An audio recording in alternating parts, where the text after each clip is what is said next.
Welcome to At the Vanguard. We're TB Vanguard, and our motto is for fans by fans. We showcase fans on the front line of the Team Breezy movement. This podcast is an open forum to discuss current topics as they relate to Chris Brown and his fan base. Want to thank everybody for joining us for our 24th podcast. We're getting to the end of the year, so again, we appreciate everybody's participation. You guys are the ones that make it. And hopefully Jan will be able to share a little bit of information of her going over to South Africa and then meeting up with Team Breezy over there too, because we are international. So with that, I'm going to turn it over to you, Paula, because I got to go back on mute. Okay. She's got exciting things happening for her. One of the things we wanted to talk about is, if you look I don't know if you can see the chat box, but I put some of the topics that have come up. But one thing was the certifications. I mean, had 40 certifications this year. So that's pretty exciting. Did you see that? Yeah, I seen it. I said I was going to make that slideshow, but it's taking longer than I expected. But I do want to do that just to stun on them a little bit, show that we have all these going. But 72 in total. And the one today. Did some of those just come in? Yes. Because of the streaming, or have they? Because I saw one of them was for Run It, and I was like, really? We're just now getting that? Yeah. Or was it because of the streaming industry now, and that's added and bumped up the numbers? I think streaming has bumped up some of them, yes. But some of them were already platinum and somehow, I don't know. Got overlooked. Yeah. So, now the albums, he's listed as the top, one of the top sellers for albums. Sorry, let me just let it look exactly what it says before I sound crazy. Yeah, let's look here. While you're looking that up, Paula, I think one thing that I saw on Twitter, which I thought was an accurate statement, was that a lot of the certifications and just some of the numbers that Chris got shows that even though people were saying, they got their negative opinion, people still up there listening and streaming continuously. So a lot of the numbers are new, numbers added on because of the streaming. And it just shows again that regardless of what the perception is, the reality is people still listen to his old stuff and listening to his new stuff too. So don't believe the hype. Exactly. Believe it. Hi, caller number 3. We have another caller. Who's caller number 3? Hello. Hi, Sade. Hello.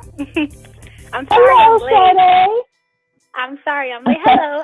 I'm late. The snow is being such an inconvenience right now. Are you at home? Yeah, I'm home now. Oh. But getting home, it was a real big inconvenience because it started snowing. Yeah. Well, we were just talking about the Chris's certifications, and today we posted about his tallies for albums, artist tallies. He has 7 gold albums out of his 8, 5 platinum units, 3 multi-platinum units, and he's listed as one of RIAA's top certified artists. So I mean, that just shows, people talk a lot of stuff, but they love him. They just want to love him in secret. But you know what's weird? I knew this already. I knew he had to be considered one of the best-selling artists of all time, because when he does put out projects, it does numbers. And it's people try to downplay, he would have been so much bigger, blah, blah, blah. But it's for him to have everything and everyone against him, he still cranks out numbers. When you think about his counterparts, people that they like to compare him to, it's but he does better numbers-wise than anybody else that you can.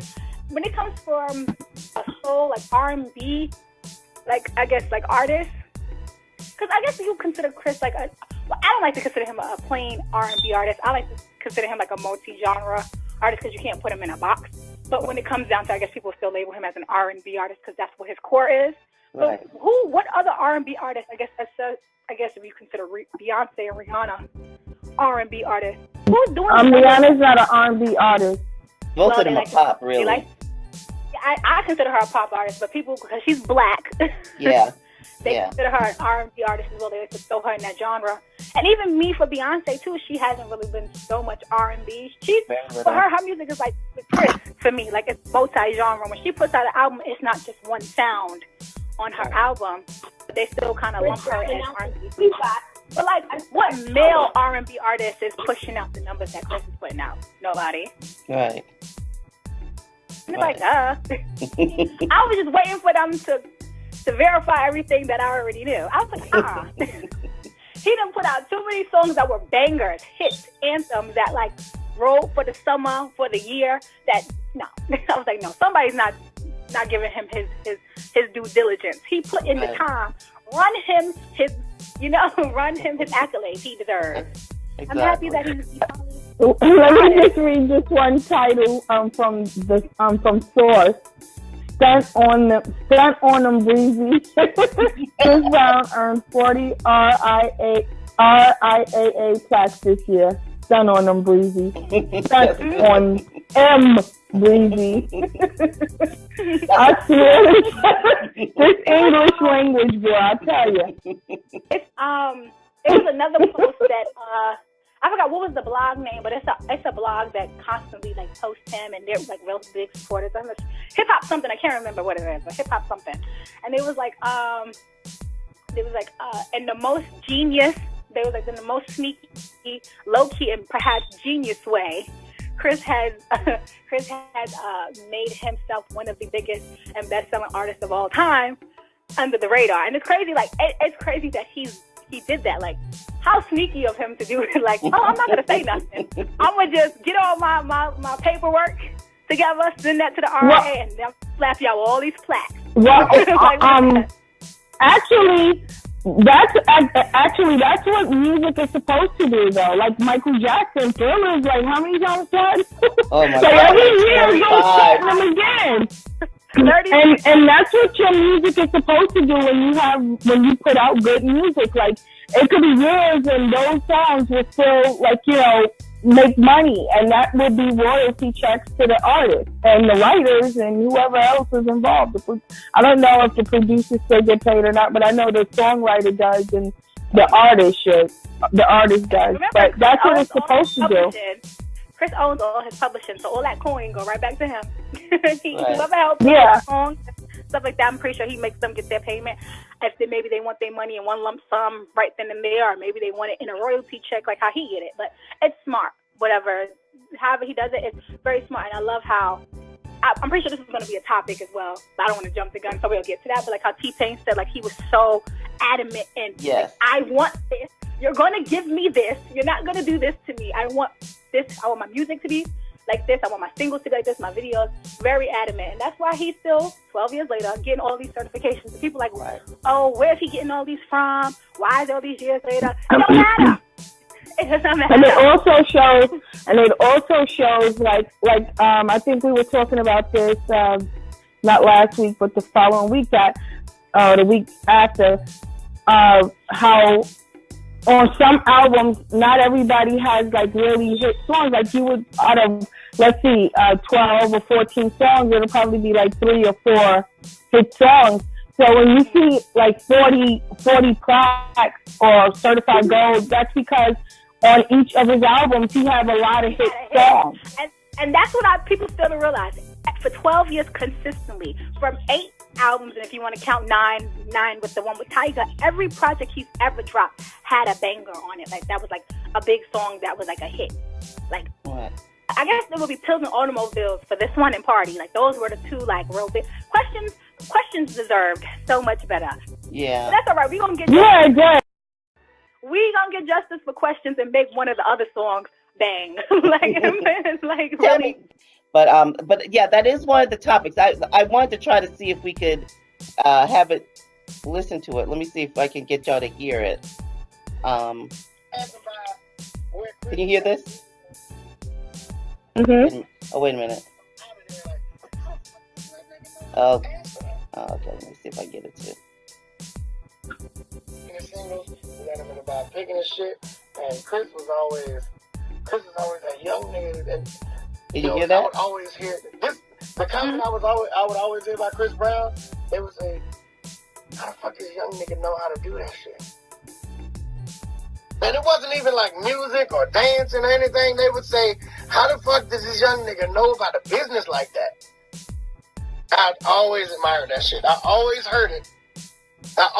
When niggas came out of me, I was always passing by where Chris was having meetings at in the building. And everybody would come out of there like, how the fuck does that nigga know how to ask for that?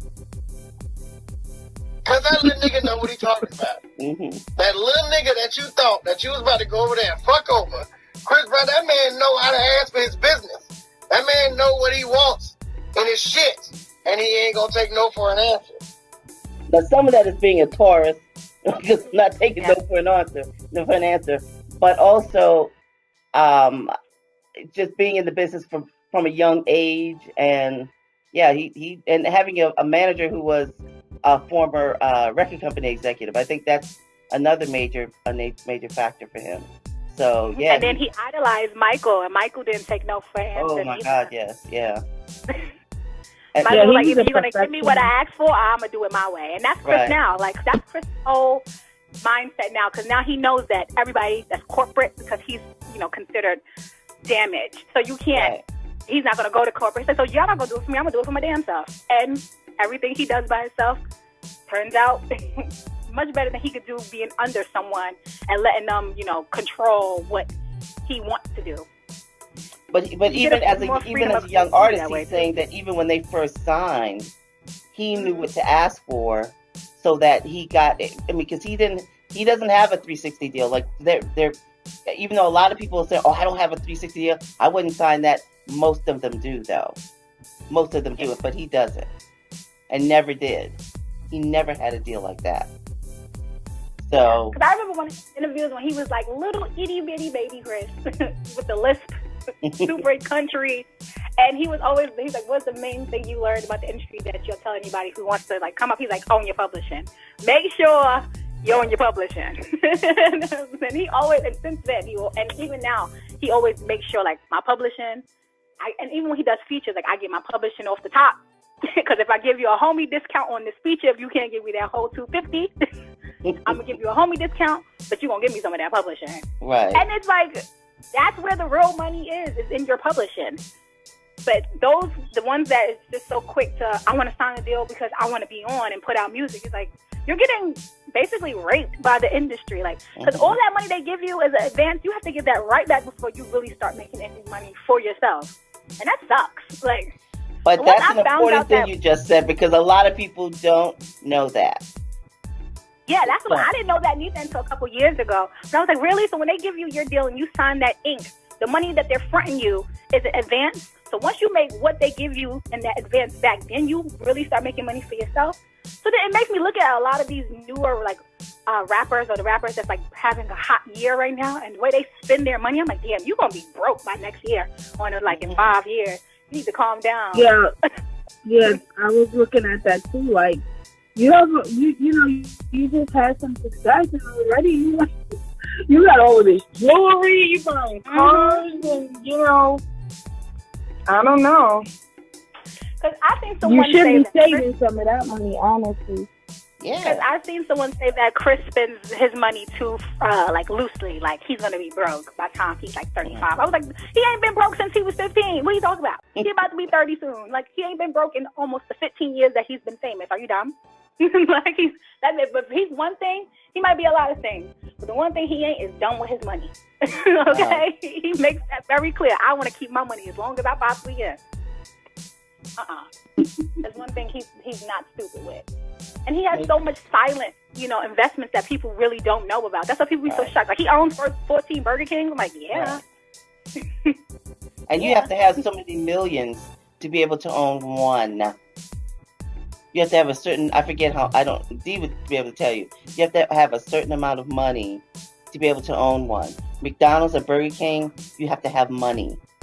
And I'm talking about liquid, not just, assets. You have to have cash to be able to own one. They won't allow you to own one because they don't want you to fail.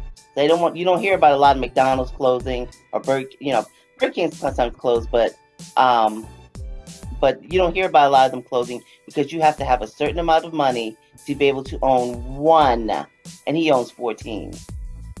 So that tells you a lot. Where are his Burger Kings located? Are they in Virginia or are they like spread out? I around think they're the all United over. I think they're probably all over. Yeah. That would be the smart thing to do. Yeah. That would- A Burger King near you. When I go to Burger King, that's what I be Going thinking. into it, he own it. Like, When I go into the one near my house, I'll be like, Chris probably owns this one. it would be smart to have one in like major states because that's going to Yeah. bring him a lot of money. Yeah. Well, can you imagine, like, the person who owns this Burger King is Chris Brown. I work for Chris Brown. Like, that's my boy. He That's my probably boy. doesn't let him know. He probably doesn't let him know. A lot of times you don't know the owner. Mhm. You only know the manager at the most. That would be But, funny if he was to go, like, on that show called Undercover Boss and, like, Oh, and, like uncover himself and go to one of the Burger Kings that he owns. Oh, my goodness. Yeah. Papa boy. The questions, I see that Pilsen Automobiles was certified gold, but I was just wondering, like, why wasn't questions? I know questions has to be. Well, I know it already went gold, but maybe they didn't certify it because they're probably giving it a little more time. Because I really think it's going to be double platinum. Yeah. Because streaming numbers-wise, Questions did a lot better than Pilsen Automobiles. Yes. A lot better. Questions is like right behind Party, so I know it has to have gone platinum already. And if it gets, it's like, well, the last time I seen a tweet about it was 105, but that was like around 4-5 days ago, so it has to be more now.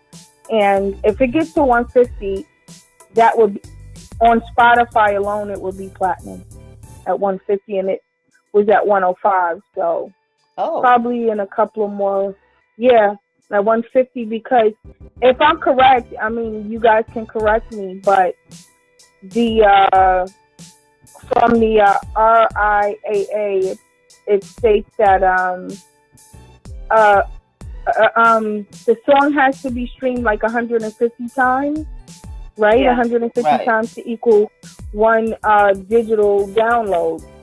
So if you calculate 150 into 75 million, that would be like 500,000, right? Right. So yeah. it's already gold on Spotify with 75 million, and it's already 105. So if once it gets to 150, because 75 and 75 is 150, it'd be platinum. Right. Well, So that's just on Spotify. I think it's already platinum. Yeah, it's already platinum. Hey, how you doing? I think Chris is trying to get the most out of Pilsen Automobiles first, and then he'll let Question shine. But Question is one of the top songs on Spotify, and I think I sent Paula 2 certifications on that. So the song is doing better than Pilsen Automobiles, but I think Chris is trying to get all the mileage he can out of Pilsen Automobiles before he lets Questions get the accolades it already has. Yeah, because Pilsen Automobiles was more of a viral thing. Like that, like he always had one of those songs that goes like viral. And that was Pilsen Automobiles, because that wet. That was it. Yeah. People kept throwing themselves in the rain, pouring water on themselves. I'm like, y'all gonna get sick. Y'all gonna get ammonia trying to go viral with this song. That fool dancing in front of the train was hilarious. Oh my! In the and rain. the funny thing is that happened out here. And then he took off his T-shirt. I was like done with him. I know. And then he got on the floor, and it was raining. The floor was like, you know what? And then he was in the comments like, I didn't get sick. I didn't get sick. I'm like, okay, sure you didn't. Sure you didn't. Was that in New York? Yeah. He was doing it in front of the train that we have that goes to Long Island, the Long Island Railroad. That's the train that goes past. It looked like it was in Queens though. Long Island, right? But I don't know. I don't know. It's like a train. It looks the area looks familiar over there, and I think it's Cedarhurst. It looks but it's probably not, because that's like a Jewish area over there, so it's probably not over there. But the area looks real familiar. Do you think he's trying to let Pilsen Automobiles do what it does, and then like once it's finished, he's going to give us the next single? Because I'm thinking, what is he giving us next week? Like, what is the surprise? Okay, another thing. This brings us to our next topic. Do you think he was shooting a video last night? Did you see the video? I know what video he was shooting. It was for Left Right with Casanova and Fab. Oh, is that what that was? Okay. Mm. I knew you would know. I don't know what he's gonna give us on the 13th. That I don't know. My spidey senses isn't tingling that much. I'm like, what could it be that nobody accidentally spilled the tea? What if he shot like a mini movie and told all his people, like his dancers and stuff, like, shut up, I'ma fire you, don't say nothing, and then he dropped us a movie. Like, don't say that, because it's so secretive. I'm thinking, like, there's no hint. Like, this is the longest he shut his mouth and not told us nothing, because usually he would still, like, at least give us a hint. Nothing. Let's go around and ask everybody what they think it is, because I have a hint that I think, but I don't know if it's accurate or not. So let's go around and ask everybody what they think it is, Paula. So what do you think, Jandy there? Jandy, what do you think the December 13th surprise is? Maybe she can't come in. Sorry, I was trying to take her off mute. What'd you say? What do you think the December 13th surprise is? At first, I was thinking maybe it was going to be the tour dates, but I don't know. Now it might be with that collabo with, what's her name? Is it Agnes Mo? Is that how you say her name? Agnes, yeah. Yeah. Because she put up something last night. She was, I guess, on some TV show over there, and she was kind of hinting around that something was about to come out. So now I'm thinking maybe it's that. But she said 2018. Yeah, so she did. I don't, but oh, yeah, she did. Yeah, she did. I don't know. Still have my fingers crossed for a mixtape. I think that was for her I think album. it's wishful thinking. Album. I think her album, she was saying 2018. I think they're doing something. I don't know if it's like a project or it's like a collab mixtape or like a something, because it's going to be it's called 1010 or XX. Because she got a project called X and he had a project called X. And that's why when you see them post pictures together and they use that word 1010, they use the 1010 number. Oh. I guess that's what their project probably is going to be called, 1010, because they both got a project called X. Okay. So maybe it is a mixtape. Maybe I was right.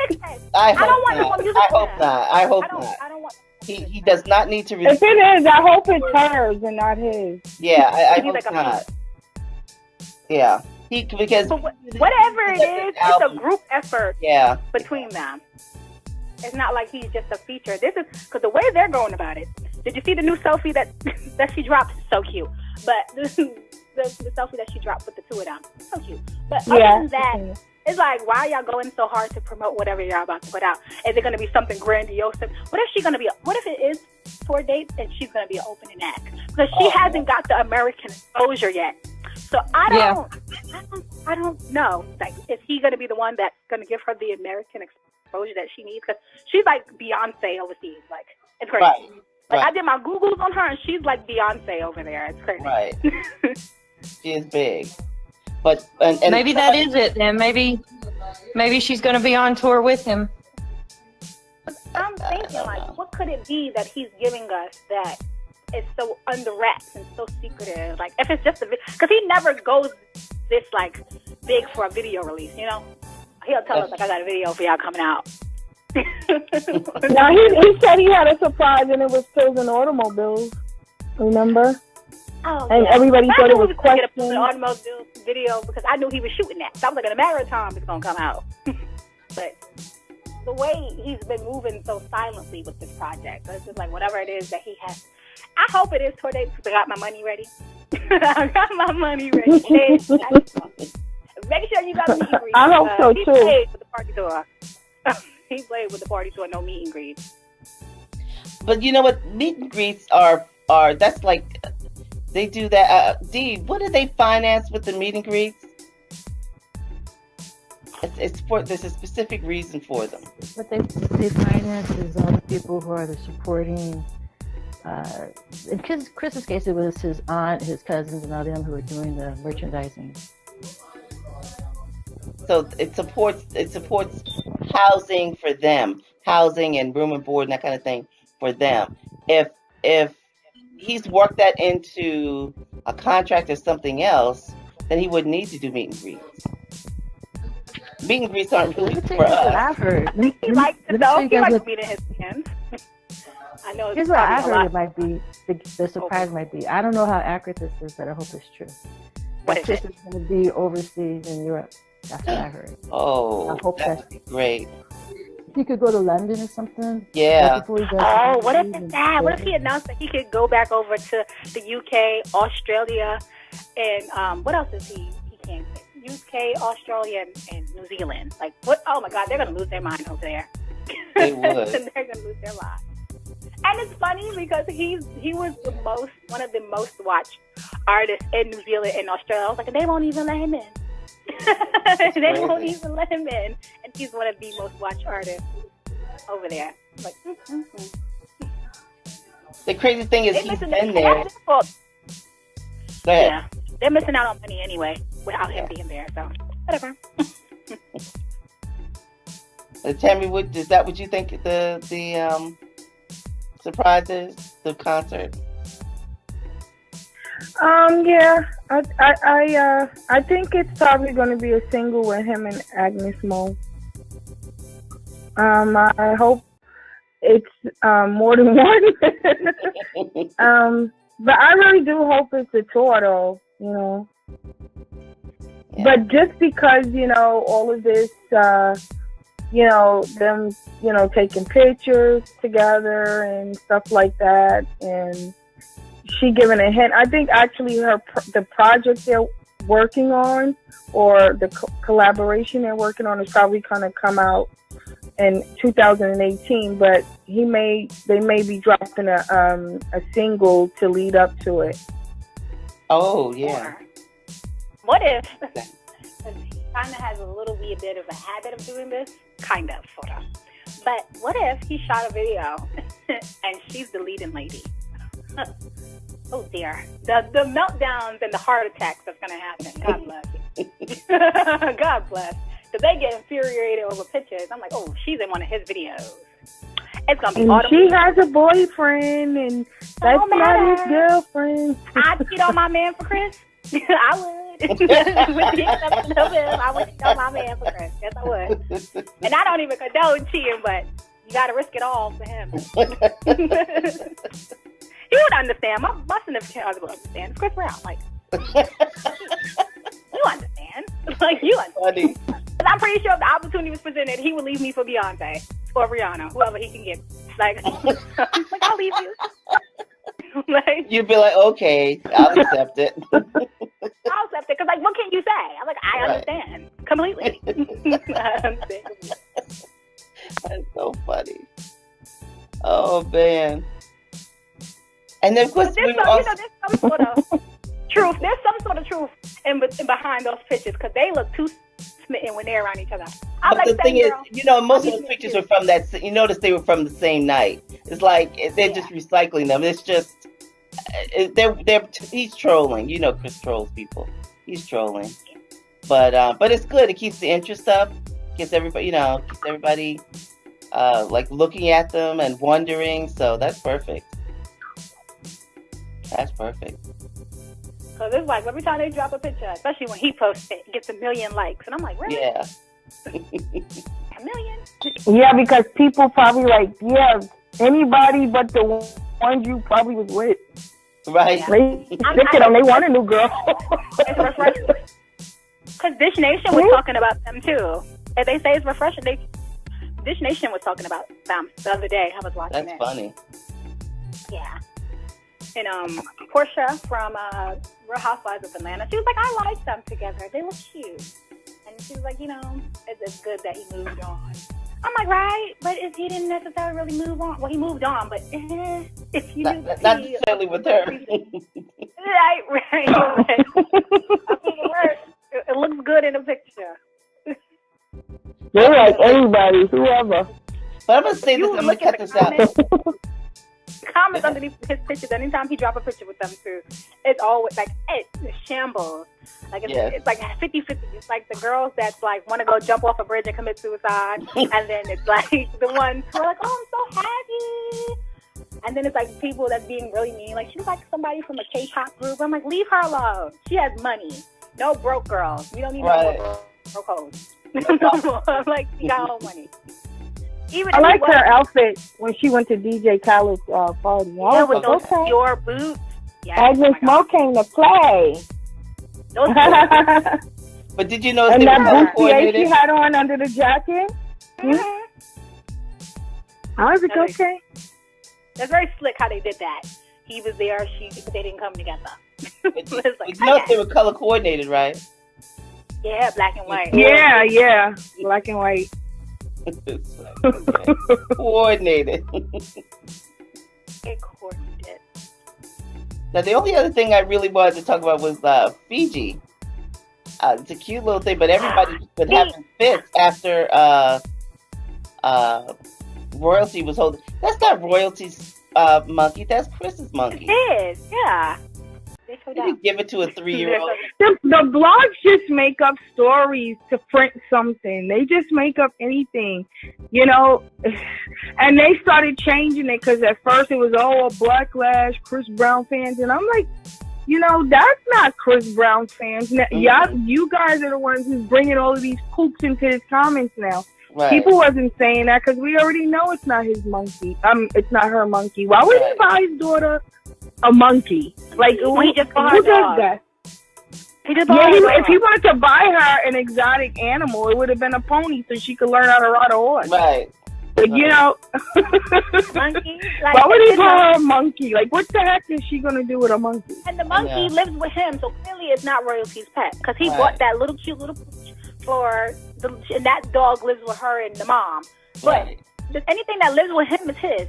I know Zeus was initially supposed to be for Royalty, but he clearly kept Zeus for himself. Right. He clearly kept. They know. They just want to print stories, that's all. And now They it's changed. Now And it here comes- went from backlash to, oh, it's a cute little pet or whatever. And I'm like, Animal rights the blogs people. are crazy. They will make up anything. All they need is a picture, and they make up whatever they want. That's all. They never tell the truth. Rights people. I seen a tweet that the animal rights people was like, "Oh, this is outrage! You not a little 3-year-old isn't supposed to have a pet monkey. Chris Brown's house is not fit for." I don't even know if the dog, if that type of animal is extinct or not. I don't know, or like It's not. endangered It's or whatever. not. They're making it like they made such a big thing. Like, oh, it's not that many of these types of monkeys, and Chris Brown's house is not a fit place for him. I'm like, girl, shut up. First of all, not for his daughter. It's his. He has a huge, big cage in his house for the monkey. Like, I was trying to figure out what the hell this big cage in his house was for, until I saw he had a monkey. And But it also has a cage or whatever outside as well. and he keeps it in a little pamper. I think that's adorable. Little diaper. But I know I wouldn't. And that's what I change said. that. I'm like, I know that's what I was saying. I'm like, you see the monkey has on a pamper. Is somebody caring for it?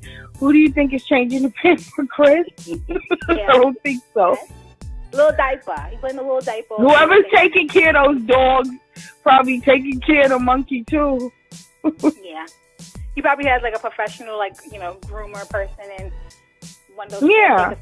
Because he has the money for it. He loves animals. And that's what people feel. Like, he actually loves animals. Like, the Royalty had a party last year, and he threw, and she had all those exotic animals. He was just like, oh, let me hold it. I want to touch I'm it. I'm like, like, oh, ooh. God. And it was some scary, like, bear thing that he was, Right. like, holding. It was so ugly, and he was so happy to touch it. I was like, ew, hell no. Still feeling free. That thing looked like a bear and a sloth mix. It was very ugly. I was like, ew. Yes, it was It hideous. was very ugly. It did. And he was like, can I hold it? And he was so quick to put his arm out. I'm like, oh, hell no. No. He's like really mini Mike. Like, Michael was not scared of no type of animals. I'm like, Right. oh, hell no. I don't like, if it has more than 4 legs and not domesticated, I don't mess with it. Like, if it's not a cat or a dog, that's Right. it. Like, a little fish maybe. I don't like turtles, like little pet turtles. No Snakes, reptiles. hell no. Mm-mm. Mm-mm. I don't even like Love birds, to be honest. I don't. Because if they get out the cage and start flying, I'm scared. I'm gonna freak. Yeah, I'm gonna freak out. No birds, none of them. And I'm not even sure about monkeys. I was probably keep my distance even though I would say it is a cute little monkey, and that one doesn't get big. I sometimes like, oh, it's fine until it rips your face off. I'm like, that is a capuchin monkey. It doesn't get bigger than 18 inches at the most, 13 to 18 inches as an adult. So no, it doesn't get much bigger than it is now. Very small. Mm-hmm. It's not gonna. It's not. Did he have CG longer than what we think he did? Because I've never seen a video from like 2012 with that same damn monkey. No, it's the same breed. It's not his. That was somebody else's monkey. That monkey was so in love with him. But didn't Justin Bieber have a monkey? Didn't Justin Bieber have a monkey before? I think he did. And they harassed him, and he got rid of the monkey because they was harassed. That's what they do. They always like the blogs. They just a mess. Just like this recent thing with the Rihanna, how they made up that whole story. Like they just make up things. All they need is a picture of something, and they make up the rest. Yeah. Yeah, but animals love him too. And I remember when he had I can't remember who that guy was. And it wasn't in love with him. It like he was that monkey really loves you. He was like putting his head on him, loved him. But like caressing his face. I was like, monkey, I understand you, monkey. I do the same thing. I do the same thing. But they that monkey was in love. Took his hat, was like caressing his little face. I was like, I would do the same thing. Somebody just tweeted out. I know you've probably seen her pretty brown skin. Oh yeah. She said, hashtag Spotify sent me an email telling me I have over 5,000 listening hours so far for this year. Yep. My favorite, Chris Brown, is the only music I stream. Over 5,000 listening hours. Wow. I wonder how much I have. I do too. I got 3 different devices going. Yeah. I do like my rap. Did you guys do your rap thing for Spotify when it rounds up basically who was the most listened artist, the project that you listen to the most, and the songs you listen to the most on Spotify? No, I have to look and see. No, I didn't see that. Yeah, when you go to your Spotify app, it'll tell you it'll rap 2017, and then you click it, and it'll round up basically what was the most. I mean, clearly it was Chris for me. It was like the artist I listened to was Chris. The most streamed songs was all the singles prior to the album actually dropping, and then once the album came out, it was like that was the most streamed thing I listened to in 2017. I was like, of course. Because that's all I was using my Spotify for. Because usually when I listen to music on my phone, I use my Apple Music app. But just my other devices, I'll stream it on Spotify. And then Tidal. Because I stream it from 3 or 4 different devices. I have 2 phones, a laptop, and an iPad. That's 4. Yeah. So. Well, I've got 3 devices that I have on. I have them all on Spotify. Mostly because Spotify is open about your actual numbers. You can see your numbers. And that's why I stopped using Apple Music for streaming. I mean, it's still good, but I use it for use Spotify because at least we know, they show exactly how much you have. So, they keep a track of it. Okay. They show it. Where do you see that? Because I don't see my numbers. Let me see. What, on your Spotify? Yeah, because what I did was I downloaded it and I made a playlist. Hold on. Let me see. I gotta get my phone. And I don't see any numbers. I can't open anything else on my computer because it messes up my. Okay. It don't show the numbers, the actual numbers of what you streamed. It'll show the song and the artist and stuff. When you go to Spotify, it'll show the number of total streams on the bottom, but not for your. Oh, okay. They'll just round up who was, I guess, the most listened artist, and then the project, and then they'll list all the songs by how many, I guess, what was streamed the most. I guess they'll calculate the numbers, but they won't show how many times you actually listened to that song. No, I'm talking about showing how much the album. I mean, you can find out how many streams the album has. Because with Apple Music, you can't find out. They don't tell you. No. Oh, okay. And the only way you can see it on Spotify, the actual numbers for each song on the album, you have to do it from your laptop. And then you gotta, where's the popularity bars, you put your cursor over it, and then it'll show how many streams that specific song has. That album is almost his most streamed album. I think it's right behind X. Because I think it has something 600 million streams or something like that, or almost close to it. Right. 5 of them. Yeah, because I looked at last week I looked at it, and it was 525,000. and but I know it's gone up, so it's over 6 now. Yeah. I haven't seen it. I wanted this album to have longevity. That's what my main goal was. Like, I was like, I don't care about his first week numbers, whatever, as long as it has longevity. Like, let it last. And I think that's the case with most of Chris Brown's music. Mm-hmm. It has longevity. Like, it's songs that people could listen to over and over again. And, you know, throughout the years, that's why I believe he's gotten so many certified tracks in 2017. Because people are still listening to the music, the older music, the new music. Mm-hmm. And that's how it's supposed to be, actually. You know, you want to put out music that you're going to get royalty checks on. Right? You want people to listen to it. You know, so his songs just never really go away. Because I love War for You, boy. That's my song. I love that song. God, yes. Oh, yeah. But the thing, and so many other songs. Yeah, but somebody tweeted a couple of days ago, name all these different artists that had their moment. Just like, they had their moment, but Chris Brown has consistently been on top for 12 years. I mean, he's consistently been on top. So that's what you want. That's fine to have your moment. And that's what gets me upset sometimes. Like, you know, a lot of King Breezy's, they like to compare him with newer artists, and I'm like, you really can't compare somebody who's been in the entertainment business for, like, how long has he been in there? 10, 11, 12 years.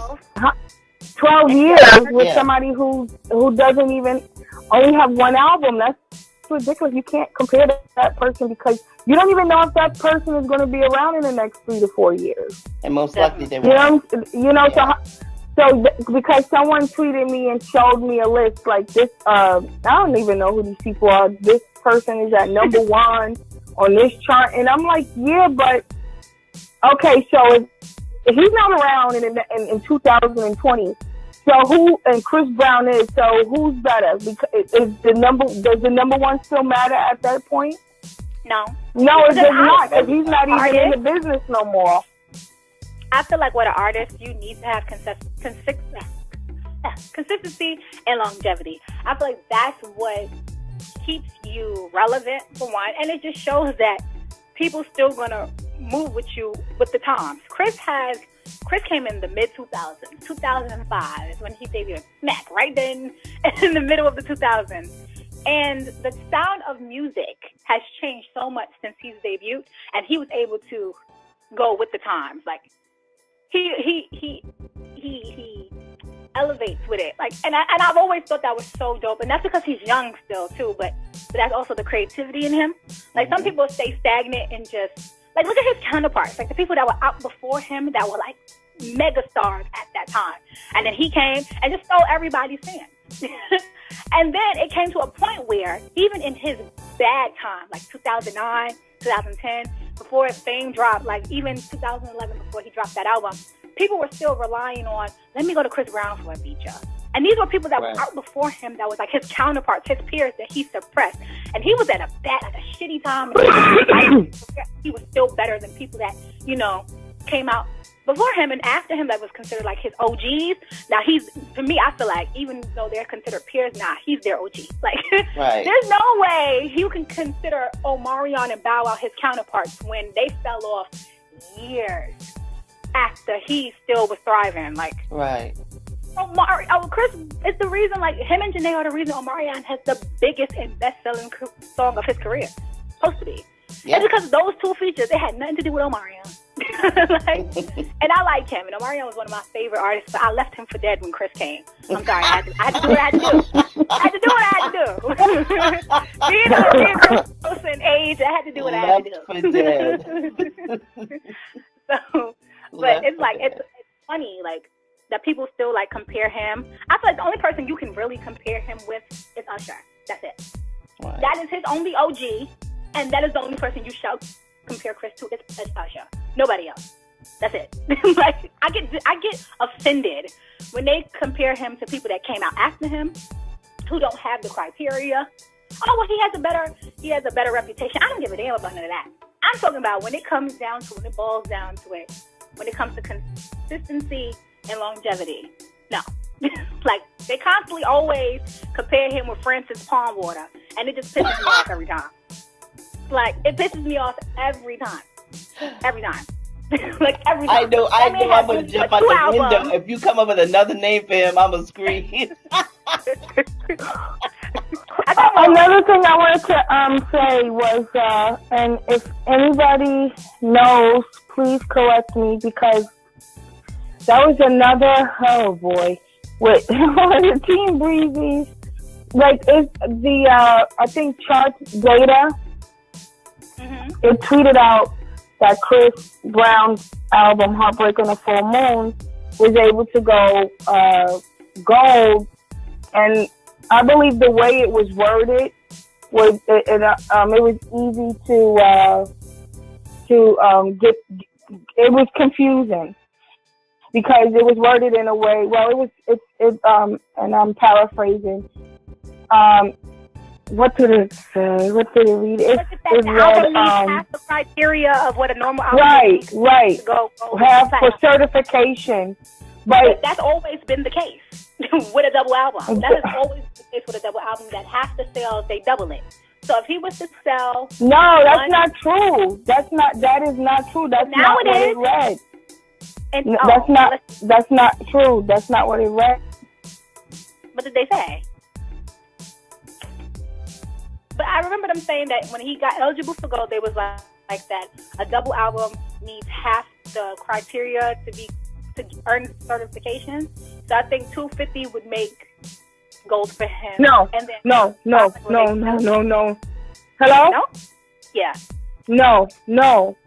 That's not correct. When the first part of that statement, if you read on, it is say TEA and SEA is explaining the first part of it. Okay, so when they could have worded it better because it is confusing when it says half the criteria for certification, right?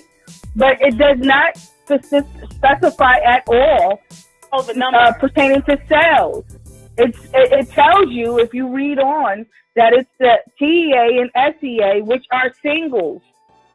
It's not sales. It's the singles. Basically, what it's saying is the reason why I was able to go gold is because of the singles and the sales of the singles and the streams of the singles. Well, yeah.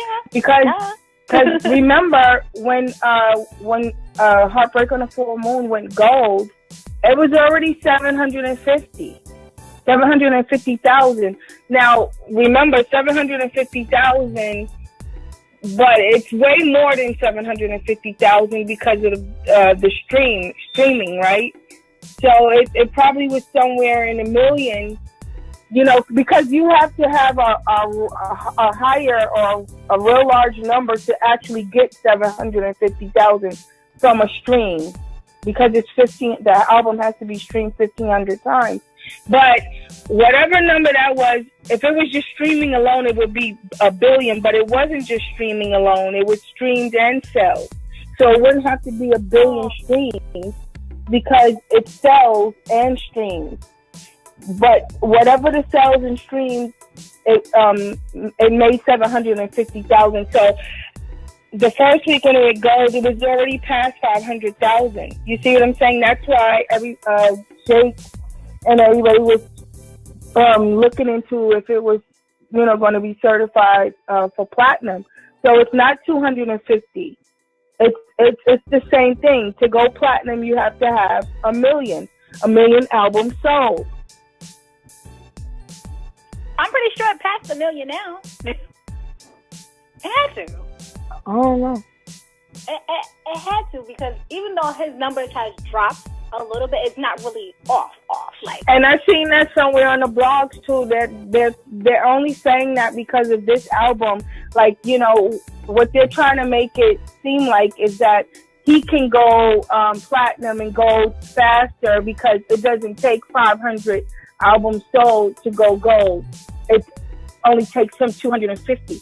No, that's not true. He has to get 500,000 album in sales, and he has to get 1 million in sales. The same like anybody else.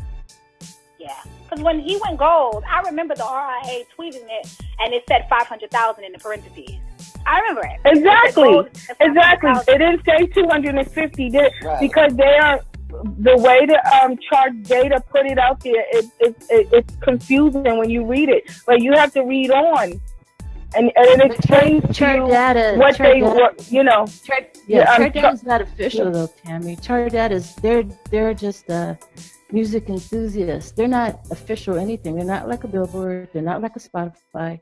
They just are basically like a fan page that puts numbers together that has some. Yeah, I know. I'm not saying that they are official, but people are looking at it and they are taking that what they tweeted out as this is what it is, and what they tweeted out is actually confusing. But if you read on and you can interpret what they're actually saying, what they're saying is true, and it never said anything about half of the.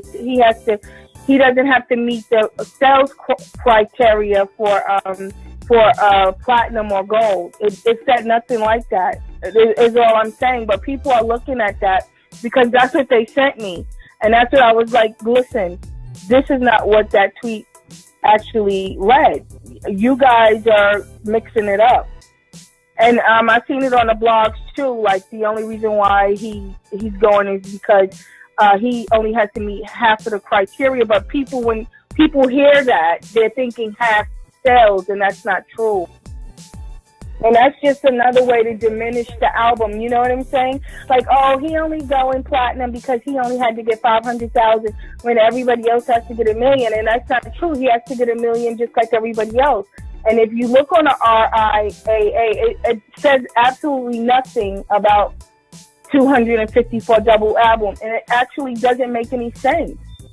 Everybody would do a double album. It'd be easier to go platinum, right? Oh, but no. Everybody's about to start doing longer track listing because I'm noticing it. I know I'm noticing.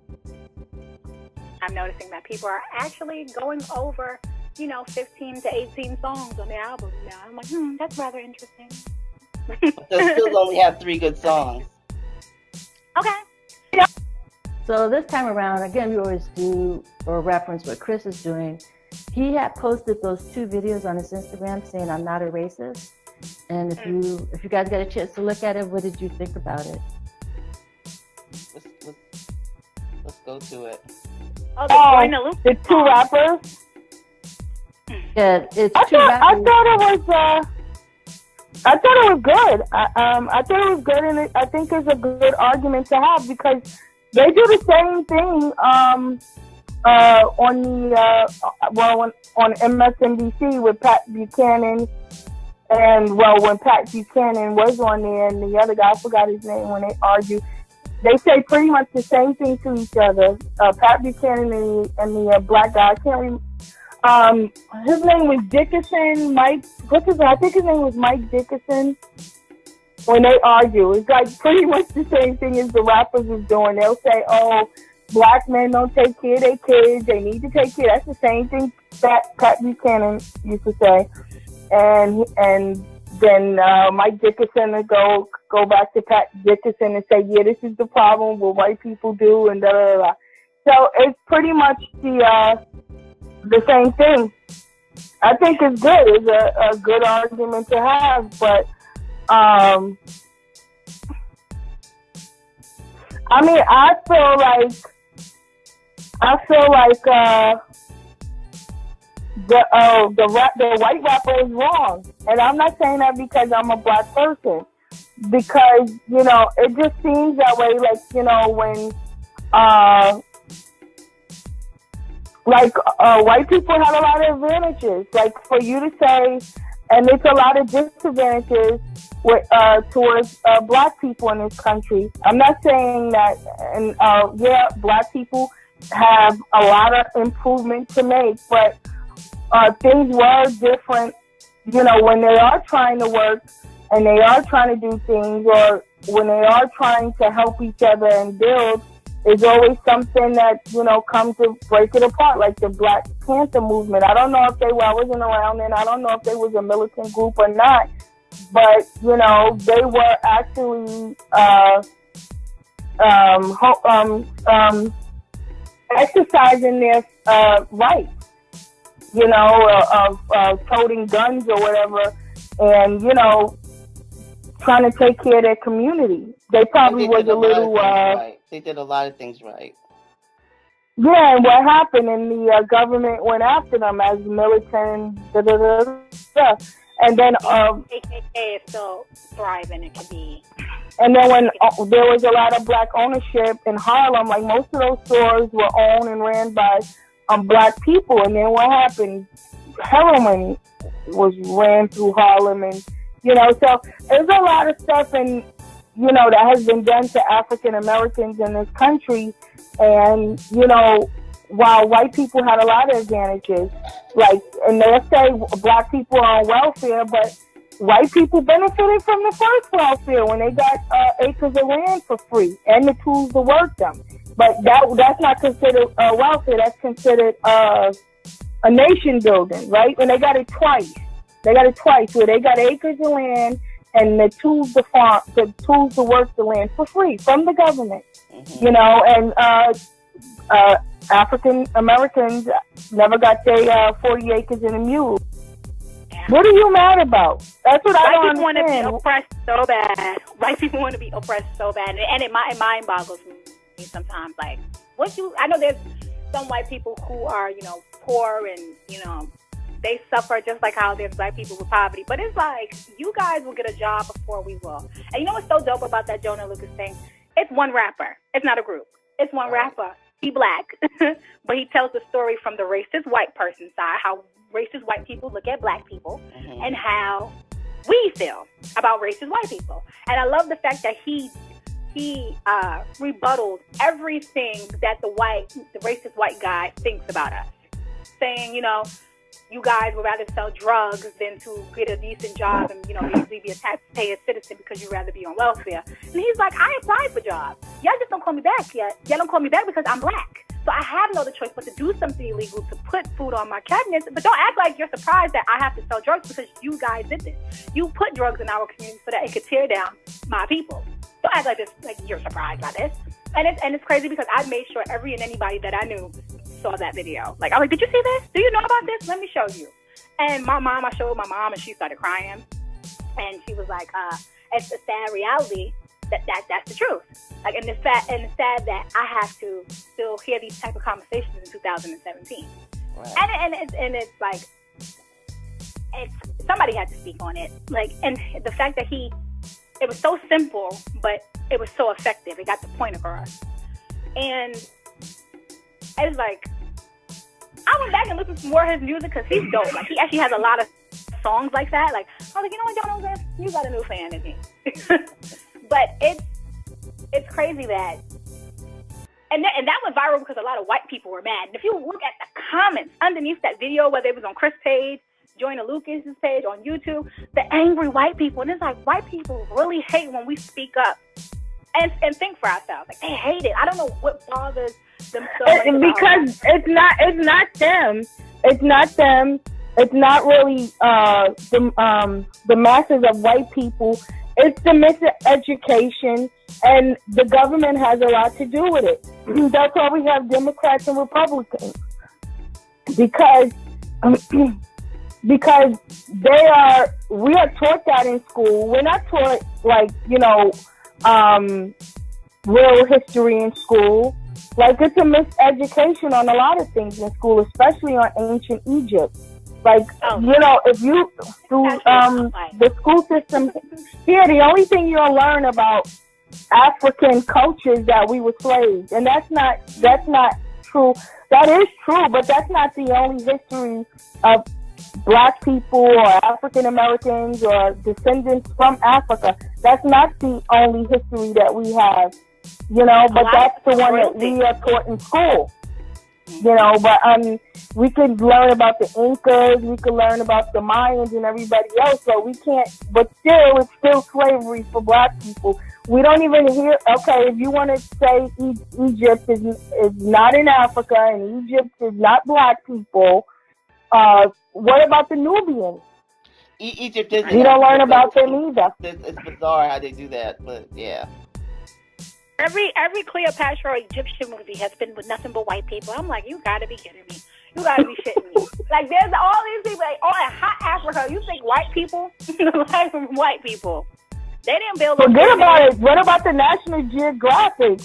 Like, I mean, some of them, yeah, you'll have a couple of them where they tell the truth, but the majority of them, it's like, no. Even though, and the people on the walls, I believe the Egyptians depicted themselves as a brown-skinned people. So, you know, you'll be white in the film, but if you stand next to the hieroglyphics, they don't match your color, dude. Yeah, they got a tan. They are very melanin. They're very melanated. Like, I'm like, white people ain't got this. And it boggles my mind. Like, they always make Cleopatra white. They always make King Tut white. But they do know. But if you go to those Harvard schools, because you have those educated professors, that's not what they're teaching. Like, they do know. Educated people know. They know the truth. They really do. And they come here and they get into politics, and that's what's really, you know, pushing it. Oh, it's the people that's on welfare that's spending all your tax dollars, and we have to do this, and they do it for votes. That's who's doing it. If you're a politician. And the Democrats are no better. They do the same thing. If you just listen to them. Okay, perfect example. What was his name when he was running? Rick. What was his name? Was his name Santori? He used to be a senator. Santori. And he was running against Obama. Oh. And he pretty much said that. Like, there shouldn't be no welfare. And it's like coded words that white men will say or white women would say that resonates with white people. Like, they know exactly what you're talking about. When they start talking about welfare and stuff like that. But they make welfare like it's a black people thing, when actually, when you look at statistics, white people are on welfare more than black people. Okay, go ahead. People in this country than black people. Steve, what did you think about it?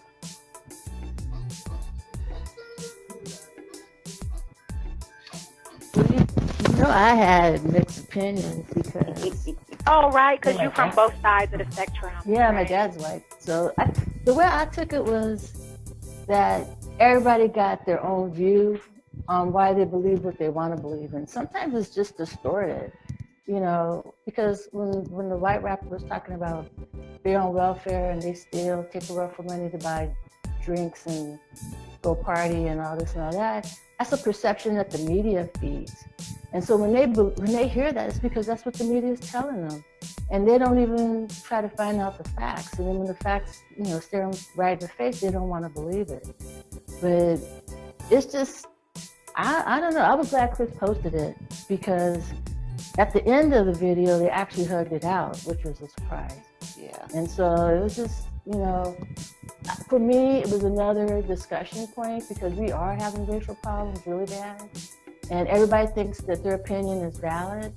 And if we keep having that view where we can't have any common conversation to try and resolve it, we're going to keep having racism. And it's going to be generation after generation. And it's going to happen. It's coming from politics. Yeah. It's like they want to keep us separate. They want to keep feeding. No, because they know, the politicians know there's a racist element in people, in all people. And that's how they get votes. When they want to win the rural areas, that's the kind of politics they play, to bring them out in droves to vote for them. And they use coded words like welfare. Because they know who they talking about. Like she said, there's more white people on welfare than black people. And that's true. But there's also more white people in the country than black people. They don't want to have the facts speak for themselves. And if people knew what the facts were, they'd have a different view, but it would take a while for them to get a different view. I'm glad Chris posted it, because we got to have this conversation. And I wouldn't even have known about the video if Chris hadn't posted it. You know what I'm saying? So I was glad that he brought that to the forefront. But then at the same time, you know, we gotta stop this racism. It just seems like, to me, it's worse than it ever has been. But it's just politicians and the government, because they don't want to educate the people. I just look at the school system. If they wanted to educate the people, then it would start in the schools. They don't. It's our government. They use it because they want to keep people ignorant, because that's how they get elected. Yeah, that's a good argument. But I mean, everybody has a valid point. I mean, it's from every side. Everybody has a valid point. But the good thing about that type of a video is that it gets the dialogue started. So that's the value of that, for sure. You know, because his name was Mike Dyson. I'm sorry, Mike Dyson. Mike Dyson, yeah. Yeah. Give him a point. Michael Dyson. Sorry. Hey, Paula, did you tell us how you feel about the video? Did we get your take on it? Yeah, my take on it is that the value is that's my take on it. My take on it is the value, the real value is getting the dialogue started. Because if you don't talk about it, all these feelings just fester. You know, you can. It's really putting on the fore when things are just in your head and you're just thinking about them.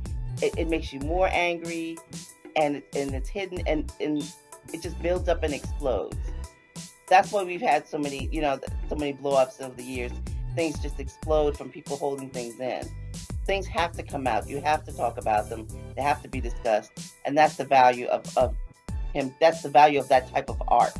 And that's what it was. It was art that inspired people to talk about it, inspired dialogue. So that's my take on it. That it was very valuable to hear both sides, so that people can dispel myths that we see are myths. So it's not really, but that's not something that you see. That's not what you hear. You're seeing, but it's also, I mean, it's in the music. It's in, you know, people show it all the time as if we are the only ones, and we're not. That we're the ones abusing the system. And so the good thing about that dialogue, it brings out facts, it brings out people's opinions on both sides. You get to argue back and forth. You get to hear what's real and what's not. So that, you know, that's what I think the advantage of that is, and the value. I agree. I love the line that he dropped in there that was such a gem.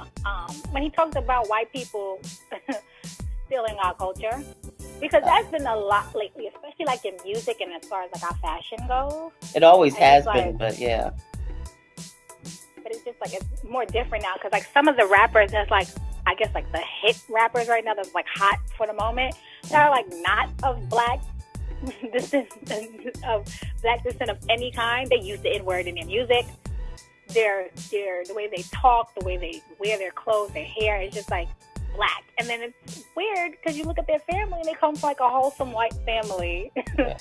And then when people are like, oh, you can't say the N-word because you're white, they're like, why? All my friends are black. And that's a word, that is a line that racist white people love to use. Yeah. Oh, I'm not racist. I got black friends.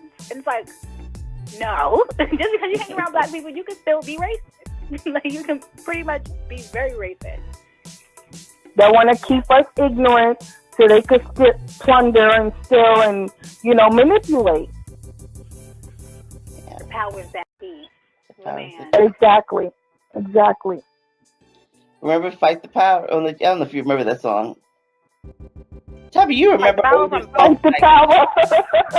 Right. Fight the Power. Oh, yeah. Fight the Power. I'm going to need Christopher to invest in one, because I feel like he needs to refresh his voice.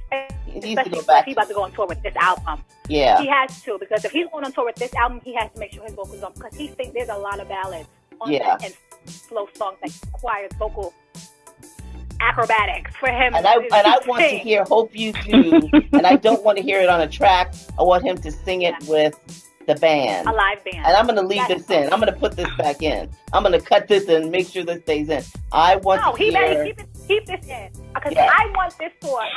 I just want all 45 songs from the album. Mine is "Handle It." I don't like that song. Don't put that song in there. I don't like that song. That song. Say that, but like it's a bop and people like it. You don't like it. I know. That's what I don't like it. A lot of people like it. You don't like what song? Handle It. Which one, Sade? Handle It. I can't. It's okay. It's okay. It's not bad. I've grown. It's not my favorite, but Hope You Do. Oh, yeah, he definitely gotta have his vocals up to par for that one. Yeah, and he gotta have his vocals up to par for Covered in You. Yes. Covered in You requires a lot from him vocally. Yes. Like he pulled it off with Make Love, but this one is actually more vocally challenging than Make Love. So this, like he has to make sure that he gonna have to stop the cigarettes, cut back on the weed, because he gave him vocals. But you know what? Because the vocals are there. The vocals are there. When he stands there and just sings, he still sounds amazing. Still can sound like he's 16 years old, but he smokes, and he now has like a little bit of a rasp to his voice now. And I know that's probably with age, but it's like, I'm gonna need you when it's time when he has his segment, when he stands there with his mic and his light. I'm gonna need him to come on because I need all. He has Tough Love. Like I need it. He has. Oh my goodness, Tough Love. Oh my goodness. But the thing with and then you listen to that song. I be in my feelings. I'm like, oh my goodness, who hurt you? I know who hurt you, but who hurt you? I think Make Love was a harder song to sing though. No, but Make Love was in a lower register. But Make Love was sung in a lower register. He is a tenor, and he sang in his natural tenor. But with Hope You Do and Covered in You, he goes to his falsetto, which is not his natural register. He's got the range, but that's not his natural range, and so he needs to be top notch to be able to hit those notes like that. So now a lot of singers smoke. Believe it or not, I know you don't want them to. And when I think of Eddie Kendricks, I don't know if you know who that is, but Eddie Kendricks was one of the greatest falsettos. But he died with I think one lung. You know, he died of lung cancer. Wow. Yeah, but his ironic. I know, but his vocals were amazing, and up until he got cancer. Paula. Yes. More common is Justin Timberlake smokes. Yes. A lot. So yes. Adele smokes. Adele smokes. Yes. Justin Timberlake smokes. Yes. Yeah, Justin Timberlake. Wait.